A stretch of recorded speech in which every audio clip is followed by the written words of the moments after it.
ইমানো যি ডাঙৰ হ'ব ভবা নাছিলো 150 ফুট আছে তলৰ পৰা ওপৰলৈকে এই চাউণ্ডটো সেইফালে গৈছে নে নাই গৈছে তো অন্য এটা ভিডিঅ'লৈ আপোনালোক সকলোকে স্বাগতম জনালোঁ আজি আমি উপস্থিত আছোঁ দক্ষিণ কামৰূপৰ আৰবি হাইস্কুল খেলপথাৰত আৰু এই খেলপথাৰতে তেওঁলোকে 150 ফুট ওখ মেজি সাজি পেলাই তেওঁলোকে বিশ্ব ৰেকৰ্ড কৰিবলৈ গৈ আছে আৰু ইয়াতে জনপ্ৰিয় ইউটিউবাৰ ডিম্পু বৰুৱা আহিছে আজি 17 জানুৱাৰীৰ পৰা 21 জানুৱাৰী তেওঁলোকে মাঘী মেলাৰ আয়োজন কৰিছে ইয়াৰ সামগ্ৰিক পৰিৱেশটো আপোনালোকক দেখুৱাবলৈ গৈ আছোঁ মানে ইমানো যি ডাঙৰ হ'ব ভবা নাছিলো 150 ফুট এইটো ৱৰ্ল্ড ৰেকৰ্ড এটা লগতে বজাব পৰা পেপা তো বহুত ভাল লাগিল আৰু আহি পেলাই যিটো পৰিৱেশ দেখিলোঁ গাঁওখনত পুৰা লোকেল গাঁও বনোৱা হৈছে আৰু প্ৰতি বছৰে চাগে এনেকৈ হৈ থাকিব আৰু অহা বছৰে আহিব চেষ্টা কৰিম কাৰণ ইমানেই বেছি ভাল লাগিলে আৰু এটা ধুনীয়া ৰিল বনাইছোঁ মই ইয়াতে দি দিম বাৰু আৰু আপোনালোকে ভিডিঅ'খিনি মই চাই থাকোঁ তো ধন্যবাদ আৰু কি ক'ম আজিকালি গাঁওবিলাক চব চালানি হৈ গৈছে এখন লোকেল এখন মানে চব আছে এখন মানে আগৰ দিনৰ গাঁও এনেকৈ আছিল আৰু মাঘী মেলাত আপোনালোকে উপভোগ কৰিব পাৰিব বিলুপ্ত প্ৰায় এক লোক সংস্কৃতি পুতলা নাচ সেয়েহে সকলোকে এই পুতলা নাচ উপভোগ কৰিবলৈ অনুৰোধ জনাইছোঁ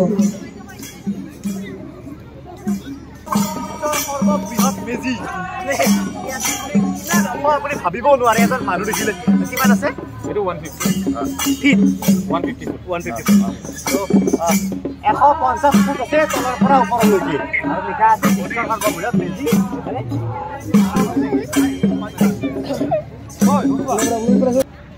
বিশ্বৰ সৰ্ববৃহৎ মেজি লগতে বিশ্বৰ সৰ্ববৃহৎ পেপা আৰু প্ৰায় বিলুপ্ত হোৱা এক লোক সংস্কৃতি পুতলা নাচ কণী যুঁজ কুকুৰা যুঁজ ইত্যাদি মই বজাব পাৰিম নেকি নিশ্চয় নিশ্চয় ময়ো বজাব পাৰিম একবাৰ বজাই দেখাই দিছোঁ এই চাউণ্ডটো সেইফালে গৈছে নে নাই বিশ্বৰ সৰ্ববৃহৎ বজাব পৰা পেপা মই বজাব পাৰিছোঁ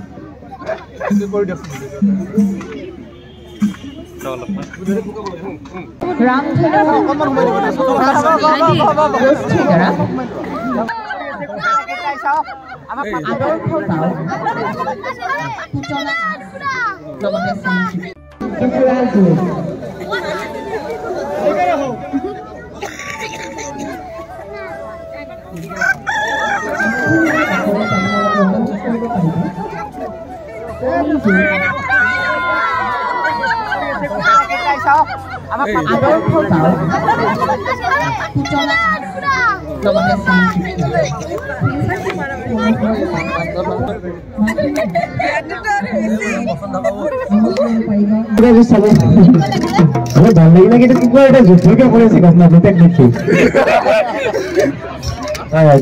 থেংক ইউ এতিয়া ডান্স কৰিব লাগে চাওক মই চাওক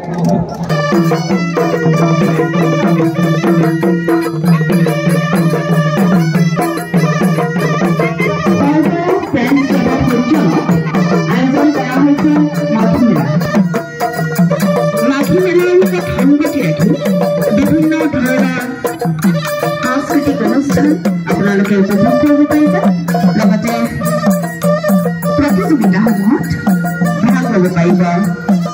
মানুহ পোৱা নাই ন চব দেখাব পৰা মই চব নাজানো ন এতিয়া দেখালে পাৰিলো হয় আৰু মানে এতিয়া বাকী ইউনিভাৰ্চিটিবিলাকত ধৰক মোক মানুহে চব বুজাই দেখাইছে নাজানো ইমান এনেকুৱা হয় ফুলাম গামোচাৰে সম্বৰ্ধনা জ্ঞাপন কৰিব ভাস্কৰ ডেকাদেৱে অস্থায়ী কাৰ্যালয়ৰ পৰা সন্দেহ কৰিব পাৰে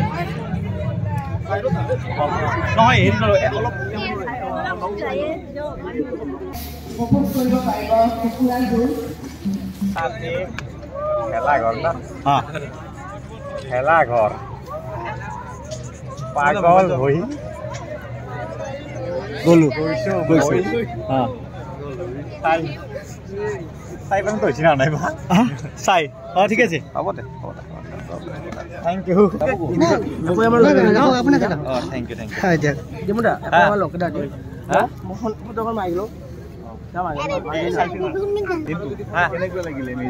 মজা লাগিলে মানে মই